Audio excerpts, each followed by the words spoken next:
समय सार परमागम की 116 से 120 गाथा तक जो 5 गाथाओं का ग्रुप है उसकी चर्चा चल रही है, जिसमें सांख्य मतानुयायी शिष्य को ध्यान में रखकर यह बात कही जा रही है कि यदि आत्मा स्वयं अकर्ता है और ऐसा कोई माने सर्वथा, तो वो बात सही नहीं है। उसकी चर्चा अभी अपन कर रहे हैं। गाथाओं का अर्थ अपन ने कल किया था, इसलिए अब टीका आरंभ करते हैं। टीका भी बहुत सरल है, इसलिए ज़्यादा समय अपन इसमें नहीं लगाएंगे और पढ़कर आगे बढ़ेंगे। पेज नंबर 186 अपना समय सार अनुशीलन किताब में भी हो, उसमें भी होगा। यह पुद्गल द्रव्य जीव में स्वयं नहीं बंधा और कर्म भाव से स्वयं परिणमित नहीं हुआ, यदि ऐसा माना जाए तो वह पुद्गल द्रव्य अपरिणामी सिद्ध होगा और कार्मान बगड़ाएँ कर्म भाव से परिणमित नहीं होने से संसार का अभाव सिद्ध होगा। देखो ये 5 गाथाएं हैं ना, इसमें पुद्गल द्रव्य में यदि परिणमन शक्ति नहीं हो और वो स्वयं परिणमित नहीं हो, जीव उसे परिणमाए, इसके बारे में चर्चा कर रहे हैं। और अगली जो 5 गाथाएं आएंगी ना, उसमें ये आएगा कि यह जीव यदि स्वयं अपने कर्मों से नहीं बनता हो, बंध दशा रूप स्वयं परिणमित नहीं होता हो, पुद्गल उसे बांधता हो, तो ये फिर जीव अपरिणामी सिद्ध होगा। यानी ये 5 गाथाएं पुद्गल की तरफ से हैं और 5 गाथाएं जीव की तरफ से होंगी और बिल्कुल एक सी हूबहू। बस अकेले पुद्गल की जगह जीव शब्द बदल जाना और जीव की जगह पुद्गल शब्द कर देना, तो अगली 5 गाथाएं बन जाएंगी। इसलिए जितनी मेहनत अपन इन गाथाओं में कर लेंगे वो अगली गाथाओं में करने की जरूरत नहीं होगी। और अमृतचंद्राचार्य ने इसलिए जो है ना, पुद्गलों में है स्वाभाविक परिणमन की शक्ति, ये बात जो ली ना, ये कलश इन 5 गाथाओं के बाद लिया और वो कलश उन 5 गाथाओं के बाद में लिया। यदि ये कलश इसके बाद में नहीं लिया हो गया होता क्या ना, तो अपने 10 गाथाओं का ही ग्रुप बनाते। हो सकता है कि अमृतचंद्राचार्य भी बनाते हैं, लेकिन एक कलश बीच में आ गया तो फिर उन्हें अलग अलग करना जरूरी था। ये अलग जानते हैं, अलग इकट्ठी गाथाओं किस आधार पर की जाती हैं, ये शायद आप लोग नहीं समझते होंगे। कुछ गाथा ऐसे होते हैं कि जिनका एक गाथा में अर्थ ही नहीं निकलता है। जब तक ये 5 गाथाएं एक साथ नहीं पढ़ोगे तब तक बात पूरी नहीं होती है, उनमें कंटिन्यूशन में बात चलती है, तो उन गाथाओं को अलग नहीं किया जा सकता है। देखो भक्तांबर महाकाव्य है ना, तो उसमें आपने देखा होगा शुरू के 2 छंद हैं, उनमें युग्मम लिखा रहता है। युग्मम अंत में ऐसा लिखा रहता है, युग्मम। कभी ध्यान दिया, कभी सोचा कि युग्मम का क्या मतलब है? वो ये कहना चाहते हैं कि इन 2 गाथा छंदों को एक साथ पढ़ो और एक साथ इनका अर्थ करो, क्यों अकेले एक छंद में अर्थ होगा नहीं, आप पढ़ो तो नहीं होगा। भक्तामरः प्रणत मौल मणि प्रभाणम मुद्दोतकम ललितम पाप तमोबितानम सम्यक प्रणम्य पाद युगम एकादा। अब सम्यक प्रणम्य अच्छी तरह नमस्कार करके, यहाँ खत्म हो रहा है वाक्य। बोलो हो जाए, कोई क्रिया नहीं है ना, करना क्रिया तो है, करोति, लेकिन उसमें एक त्व प्रत्यय लगाकर, लप लप प्रत्यय लगाकर करके ऐसा बना दिया गया है, भाववाची, है ना। तो बात पूरी हुई नहीं कि करके तुम क्या कर रहे हो, कि मैं आदिनाथ भगवान की स्तुति करता हूँ। तो प्रथमम जिनेन्द्रम स्तोष से, मैं पहले जिनेन्द्र भगवान की स्तुति करता हूँ, तो वाक्य वहाँ जाके खत्म होता है। ऐसे इन 5 गाथाओं में देखेंगे आप, जो छोड़ नहीं सकते हैं। अब एक नियम और समझ लो कि 2 गाथाएं का अर्थ एक साथ होता है तो उन्हें बोलते हैं युग्मम, 3 का अर्थ एक साथ होता है तो उसे बोलते हैं विशेषकम, विशेषकम लिखा होगा। और 4 या 4 से अधिक गाथाओं का अर्थ एक साथ हो तो उसे में लिखा रहता है कुलकम, वो कुल है ये नियम है। साहित्य सब जानते होंगे विद्वान लोग तो, मेरे ख्याल से। अभी विद्यार्थी जानते कि नहीं जानते पता नहीं है। मैंने कुलकम लिखा हो, विशेषकम लिखा हो, युग्मम लिखा हो तो उसका क्या अर्थ है। अभी हमने जो समय साथ टीका में कुछ ऐसा किया है कि पहले नहीं थी 2 गाथाएं इकट्ठी और अपन ने की हैं, तो उसमें और तो कोई तकलीफ नहीं आती है। तकलीफ ये आती है कि दोनों के हेडिंग अलग अलग होते हैं ना, तो उन हेडिंग को फिर एक जगह समाहित करना पड़ता है और टीका भी एक साथ लेनी पड़ती है। लेकिन ये जहाँ देखा कि इन दोनों 2 गाथा या 3 गाथा या 4 गाथाओं को साथ में रखने से काम चल जाता है, अच्छा अर्थ करने में सुविधा रहती है। आपको सुविधा माने क्या? क्योंकि उन गाथाओं का अर्थ बिल्कुल एक सही होता है, सिर्फ एक शब्द बदल दिया बस। अब बार बार उसके उत्थान क्या करें और बार बार उसका समापन करें, समापन लिखना पड़ता है ना, तो वो अटपटा लगता है। और उन्हें 4 या 5 गाथाओं का समापन एक साथ किया जा सकता है। माने जो कुछ किया गया है वो बहुत सोच समझ के किया गया है, आंख मीच के नहीं किया गया है। क्या उसके पीछे कोई थिंकिंग है? वो उन्हीं गाथा में होगा कि जिनके बीच में कलश नहीं आए होंगे। अभी नियमसार का हम अनुशीलन लिख रहे हैं और उसमें कई गाथाएं ऐसी हैं कि जिनकी दूसरी पंक्ति बिल्कुल एक सी ही है। उन सबको एक साथ रखा जा सकता है और एक साथ फ्लो में बहुत अच्छा अर्थ उसमें किया जा सकता है। जब आप ये पढ़ते हैं, ये छंद जो आपको छंद पढ़वाते हैं ना, देखो मेरी इच्छा ये है कि जब ये छंद पढ़े जाएं तब ये विद्यार्थी रहें, मेरे प्रवचन से भी ज़्यादा उपयोगी हैं। उसमें एक व्यवस्थित क्रम आपके ख्याल में आता है। ऐसा पता लगता है कि हम गाड़ी कहाँ चल रही है, कौन से स्टेशन पर रुक रही है, एक क्रमबद्धता, तो कंटिन्यूटी आपके ख्याल में आती है। लेकिन मैं तो जब आता हूँ तब तक भी आप लोग नहीं आते हैं, अभी भी पूरे तो नहीं दिखते हैं मुझे।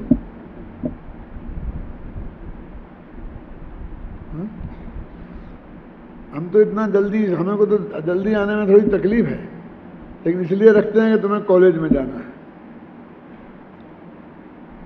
तो मतलब ये नहीं चलेगा। तुम्हारे लिए हम प्रवचन करते हैं, तुम ऐसी उपेक्षा करोगे तो हम उसे बंद कर देंगे। बहुत तकलीफ उठा करके हम करते हैं, इस पर गंभीरता से सोचना। हाँ इतना हो गया बीमार। हाँ, तभी बातें चल रही थी। ये जो नीतिगत बातें मैं आपको बता रहा हूँ, ये विद्यार्थियों के लिए बहुत उपयोगी हैं। उनने हरेक के बीच में कलश डाल दिए क्या, और अमृत चंद्राचार्य जैसी प्रतिभा अपेक्षाकृत इसमें समझ उनमें नहीं थी। चिंता मत कर, नाराज मत होना। अब वो जो कलश हैं बस भगवान की भक्ति के डाल दिए, कुछ भी उससे कोई विषय वस्तु से संबंधित नहीं है क्या, और उससे वो फ्लो भंग हो जाता है। ख्याल में ना, उसका फ्लो भंग हो जाता है। लेकिन ये आत्मख्याति में वो सब है, बहुत मार्मिक बात है। तो बाकी के जो मुमुक्षु भाई हैं वो तो इसका अर्थ भी समझेंगे तो उनका काम हो जाएगा, लेकिन विद्यार्थियों को तो इसकी नस नस समझनी चाहिए कि यहाँ ये ऐसा क्यों हुआ, ऐसा क्यों हुआ। सर्वा सिद्धि जो लोग पढ़ते हैं उसमें आता होगा ना, इस सूत्र में ऐसा क्यों लिखा, ये शब्द क्यों नहीं लिखा, अच्छा शब्द क्यों लिख दिया, इसको पहले क्यों लिख दिया, इसको बाद में क्यों लिखा। वो सारी बहस होती है ना राजवार्तिक में और सर्वा सिद्धि में। तो बाद के आचार्यों ने उन सब बातों पर बहुत समीक्षा की है और उन्होंने अपने विचार रखे हैं, उससे आपके ज्ञान में बहुत पुष्टि होती है। तो वो बातें आपके लिए जानना बहुत ज़रूरी है। इसलिए मैं कहता हूँ, ये कोई मेरे प्रवचन में भीड़ ज़्यादा हो जाए इसके लिए मैं नहीं कहता हूँ, आप समझे ना। हाँ, तो अब ये 5 गाथाएं पुद्गल की तरफ से हैं। एक कह रहे हैं कि पुद्गल द्रव्य में स्वयं परिणमन करने की शक्ति है और उसे अपने परिणमन करने में किसी के सहयोग की जरूरत नहीं है। और यदि तुम ऐसा मानो कि उसे किसी के सहयोग की जरूरी है, उसके बिना वो चलेगा नहीं, निमित्त के बिना काम होगा नहीं, तो उसकी इस परिणमन शक्ति का, परिणाम शक्ति का आपने अपमान किया। क्या? तो यह पुद्गल द्रव्य जीव में स्वयं नहीं बंधा और कर्म भाव से स्वयं परिणमित नहीं हुआ। यदि ऐसा माना जाए तो पुद्गल द्रव्य अपरिणामी सिद्ध होगा। माने जिसमें स्वयं परिणमन करने की शक्ति नहीं है उसे तो अपरिणामी कहते हैं। जिस आदमी में बिना किसी दूसरे के सहयोग के, बिना लाठी के, बिना वो बैसाखी के बिना खड़े होकर चलने की शक्ति नहीं है, उसे तो लंगड़ा कहते हैं। कहते कि नहीं कहते? ये माना जाता है। तो पुद्गल द्रव्य क्या लंगड़ा है? तो पुद्गल द्रव्य अपरिणामी सिद्ध होगा और कारमान वैगणाएं कर्म भाव से परिणमित नहीं होने से संसार का अभाव सिद्ध होगा, क्योंकि उसी वजह से सारा संसार खड़ा है। अथवा सांख्य मत का प्रसंग आएगा। लोक में ये नियम है कि सारे पुद्गल द्रव्य का परिणमन कौन करेगा? तो ईश्वर को मानना पड़ेगा, फिर हमें करता। क्यों? कि हम तो जिनका हमारा प्रयोजन है हम उसको ही परिणमाएंगे ना। हमने इस टेबल का रूप दिया, ये दिया, एक बेंचें बनाई, ये सब किया, लेकिन एक हम कितने का करेंगे? कितने जंगल पड़े हैं, क्या पड़े ना प्रथम, तो उनको कौन करेगा? आप समझे ना, पुद्गल द्रव्य तो 3 लोक में ठसाठस भरे हुए हैं ना। जिसके परिणमन में किसी आदमी ने कोई योगदान नहीं दिया, ऐसे पुद्गल हैं, वे कैसे बढ़ेंगे? आप ये भ्रम पैदा कर लेते हैं कि ये जो हमने पेड़ पौधे लगाए हैं साथ थोड़े बहुत, इसे हमने सींचा है, पाला है, पोसा है, ध्यान रखा है, तब ये है ऐसा हरियाली, और हम एकदम उसके हम में बहुत मस्त हो जाते हैं। लेकिन इतने इतने बड़े बड़े जंगलों में उन पेड़ों को कौन पानी देता है? क्यों? उनको कौन बोता है, कौन बीज डालता है, कौन खाद पानी देता है? लेकिन वो उग रहे ना। प्रकृति में बहुत बड़ी व्यवस्था है। एक वृक्ष के पैदा होने के लिए एक बीज चाहिए, चाहिए ना, उससे काम हो जाएगा कि नहीं हो जाएगा?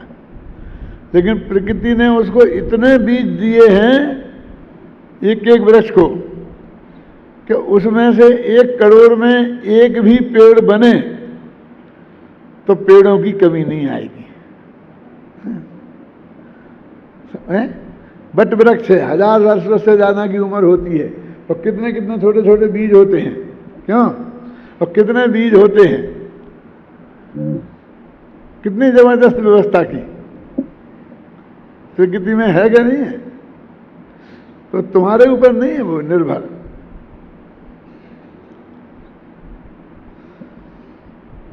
यदि ऐसा माना जाए कि जीव पुद्गल द्रव्यों को कर्म भाव से परिणमाता है,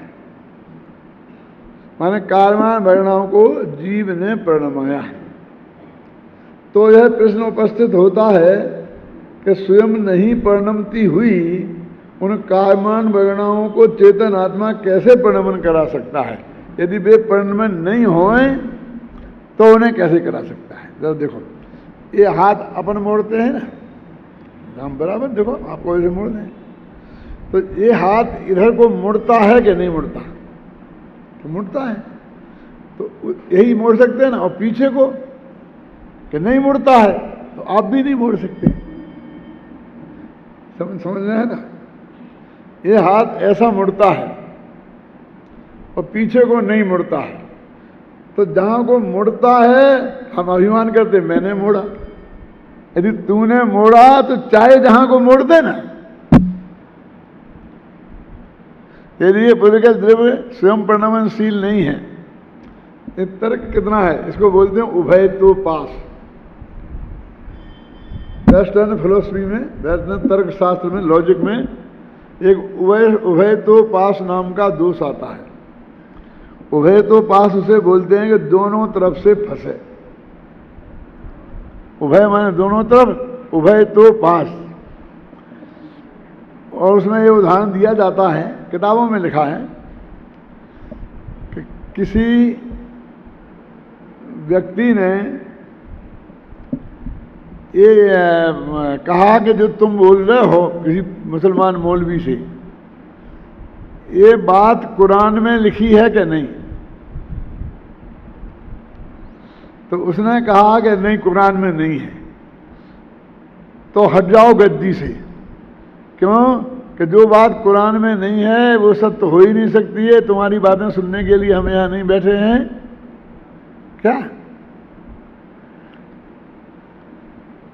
तुम्हारा बोलना फिर वो असत्य है, अनुपयोगी है। तो उसने कहा हाँ कुरान में लिखी है। कुरान में लिखी ही है तो फिर तुम्हारे क्या किया तुमने क्या किया? मैं दो ही तरफ से उत्तर दे रहा तो उसको फंसाना, और उसके बचने की भी विधि लिखी है। उसके दो विधियां हैं, एक सिंह निग्रह विधि और एक मध्य निर्गमन विधि। मैंने कभी चर्चा की है पहले इनकी।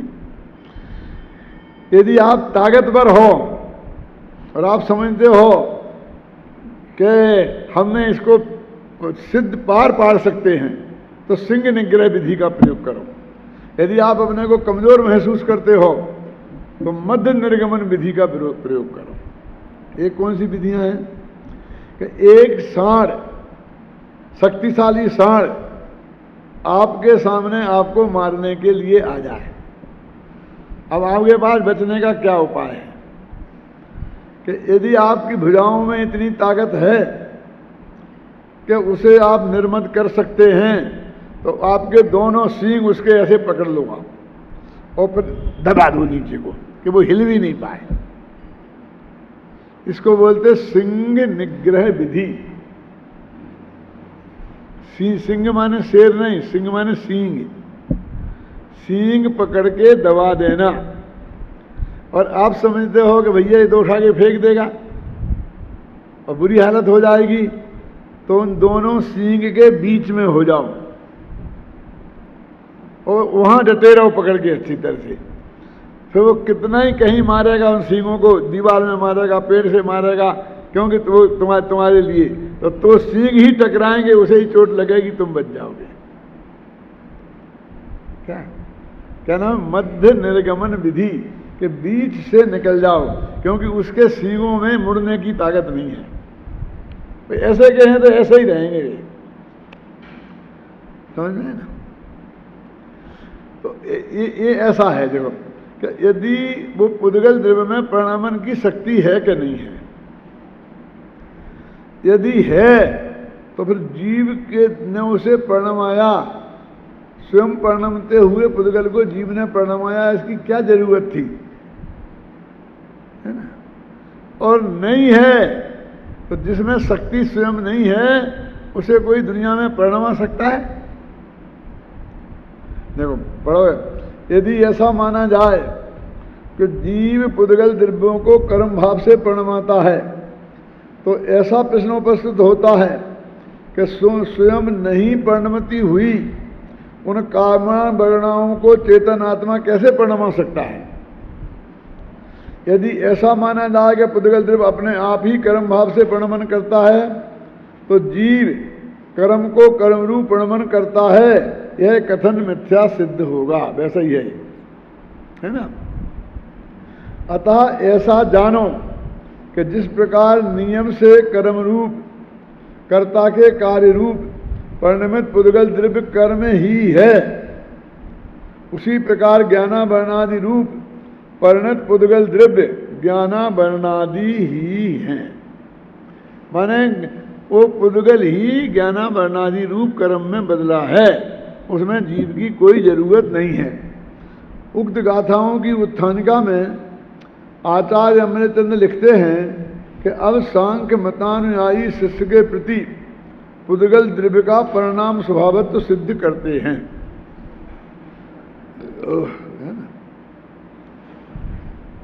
यहाँ यह प्रश्न हो सकता है कि आचार्य कुंद का शिष्य होकर, ये तो अपन चर्चा कर चुके हैं, है ना, पढ़ भी चुके हैं, है ना, उसे सांख्य मतानुयायी हम कैसे कह सकते हैं, है ना।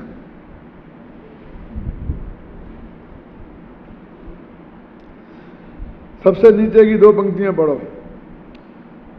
इन गाथाओं में संयुक्ति यह सिद्ध किया गया है कि पुद्गल द्रव्य स्वयं परिणमनशील है, उसे अपने परिणमन में पर की रंच मात्र भी अपेक्षा नहीं है। तो कहते हैं निमित्त तो होता है ना, होने दो ना निमित्त को, वो क्यों इंकार करता है? फिर तो निमित्त तो रहेगा ही नहीं, क्यों नहीं रहेगा? निमित्त तो अपने कारण निमित्त होता है। मतलब पुद्गल द्रव्य को ये अपेक्षा नहीं है कि निमित्त आवे तो मैं परिणमित हूं। ख्याल में ना सवाल है, पुद्गल द्रव्य पूर्णतः स्वतंत्र। देखो कर्ता किसे कहते हैं? तो दोनों व्याकरण में लिखा है स्वतंत्र कर्ता, ये सूत्र है ना। तो स्वतंत्र रूप से परिणमित हो से कर्ता कहते हैं। अपने समय सार में लिखा है या परिणमति सा कर्ता, जो परिणमित होता है स्वयं उसको कर्ता कहते हैं। इन गाथाओं का भाव आत्मख्याति में इस प्रकार स्पष्ट किया गया है। अब आत्मख्याति पढ़ते हैं अपन। यदि पुद्गल द्रव्य जीव में स्वयं अबद्ध रहे, में बंधे नहीं, और स्वयं एवं कर्म भाव से परिणमित न हो, तो वह अपरिणामी सिद्ध होगा।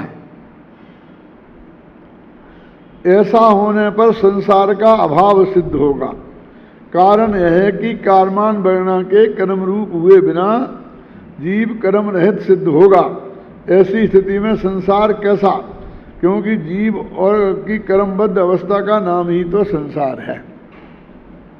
देखो आप कहते हो ना मैंने आम पकाए, क्यों जी? आप उन्हें आमों को नहीं पकाते तो वे आम तो पकते ही नहीं ना, फिर कच्चे ही रह जाते। क्यों? तो फिर वो ये कहता है कि भाई साहब पकते तो, लेकिन थोड़ी देर हो जाती है, अच्छे नहीं पकते। तो मैंने उसे अच्छे पकाए और जल्दी पकाए, ये कहते हैं कि नहीं? अच्छा, तो तूने ऐसा किया है, लेकिन तुझे ऐसे कैसे पता कि ये आम अच्छा नहीं पकेगा और जल्दी? इसके पकने का काल तेरे को पता है? अरे उस आम को पेड़ पे नहीं पकना था, ऐसे ही पाल में पकना था और इसी समय पकना था। ये अनंत काल पहले से नक्की था कि मैं नहीं पकाता तो मैं उसको उस पाल में नहीं डालता तो बोलो, सबके हृदय में एक उत्तर आया होगा, और कोई डालता। वो आम को पकड़ना उस काल नक्की था, तो निमित्तों की तो कमी थोड़ी है। पकाने वाले तो लाखों लोग हैं, वस्तु तो एक है, उपादान तो एक ही है, निमित्त तो बहुत है। हम आपको नहीं पढ़ाते तो और कोई पढ़ाता।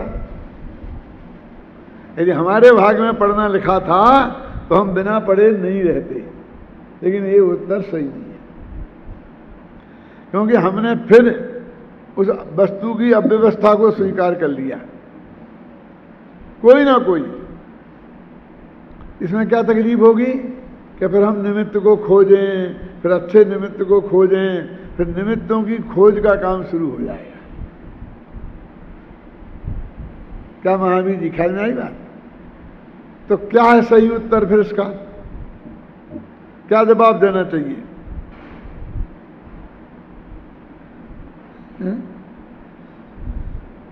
कि तुम नहीं पकाते तो, ये तो आया कहां से?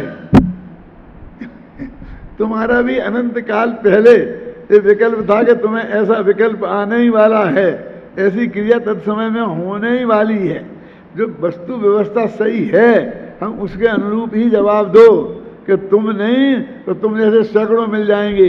ऐसा जवाब क्यों दो? समझदारी किसमें है बोलो?